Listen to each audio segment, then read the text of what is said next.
ఏర్పాట్లు సీఎం వస్తుంది దాన్ని రేపు 14వ తేదీ నాడు గౌరవ ముఖ్యమంత్రి గారి చేతుల మీదుగా బడుగు బలహీన వర్గాలు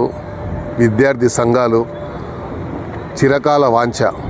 మహాత్మా జ్యోతిరావు పూలే సావిత్రిబాయి పూలే విగ్రహాలని హైదరాబాద్ నగర నడిబొడ్డున పెట్టాలని అన్ని సంఘాల వారు ముక్త కంఠంతో కోరినప్పుడు ముఖ్యమంత్రి గారు ప్రత్యేకంగా శ్రద్ధ వహించి మా హైదరాబాద్ ఇన్ఛార్జ్ మంత్రి గారు కూడా శ్రద్ధ వహించి మరి హైదరాబాద్ నగర నడిబొడ్డు మీద కౌన్సిల్ విగ్రహాలన్నీ తయారు చేయించి మరి ముఖ్యమంత్రి గారి చేతుల మీదుగా ఈరోజు 14వ తేదీ నాడు అవి ఆవిష్కరణ జరగబోతుంది. దీనికి పెద్ద ఎత్తున అన్ని సంఘాల వారు పెద్ద సంఖ్యలో రావాలని మేము కోరుతా ఉన్నాం. ఎందుకంటే భారతదేశ చరిత్రలో మొట్టమొదటి ఒక మహిళా టీచర్గా 19వ శతాబ్దంలోనే ఆలోచించి ప్రతి ఆడబిడ్డ చదువుకోవాలని, ఆడబిడ్డ చదువుకుంటే ఆ ఇల్లు సుఖ సంతోషాలతో ఉంటుందన్నటువంటి ఆలోచనతోని సావిత్రిబాయి పూలే గారు కంకణం కట్టుకొని మరి ఈ రాష్ట్రంలో, దేశంలో, ప్రపంచంలో ఒక చాటి చెప్పినటువంటి మహిళ కాబట్టి మరి ఆ కార్యక్రమాన్ని ముఖ్యమంత్రి గారు చేతుల మీదుగా ప్రారంభిస్తాం కావడం, అది మా ఖైరతాబాద్ నియోజకవర్గం కావడం ఖైరతాబాద్ ప్రజలు చేసుకున్న అదృష్టంగా నేను భావిస్తూ, ప్రధానంగా మరి ఏ సంకల్పమైతే మహాత్మా జ్యోతిరావు పూలే గారు కానీ లేకపోతే సావిత్రిబాయి పూలే గారు మరి సంకల్పించారు,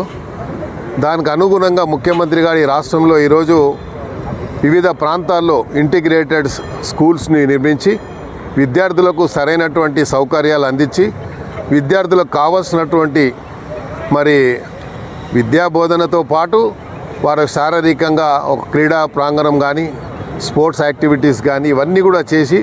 ఇంటిగ్రేటెడ్ స్కూల్స్ భారతదేశంలో మొట్టమొదటిసారిగా తెలంగాణలో ప్రారంభం కావడం, దానికి వందలాది కోట్ల రూపాయలు ఒక్కొక్క జిల్లాకి సుమారు 200 కోట్ల రూపాయలు తగ్గకుండా ఇంటిగ్రేటెడ్ స్కూల్స్ని ముఖ్యమంత్రి గారు మరి ఇచ్చి మరి ప్రతి వారు కూడా విద్యావంతులు కావాలని ఏదైతే ముఖ్యమంత్రి గారి ఆలోచన సంకల్పం ఉందో దానికి అనుగుణంగా ఈరోజు రాష్ట్ర వ్యాప్తంగా అందరు ఎదురు చూస్తున్నటువంటి ఈ కౌన్సిల్ విగ్రహాలని మహాత్మా జ్యోతిరావు పూలే గారిది, అదేవిధంగా సావిత్రిబాయి పూలే గారి 14వ తేదీ నాడు మరి ముఖ్యమంత్రి గారి చేతుల మీదుగా ప్రారంభం. రాని ఎక్కువ అప్పుడు మేము సిగ్నల్ చేస్తానికి వస్తే వీళ్ళ అమ్మ వీళ్ళు తింటుండే ఇక మాట ఏం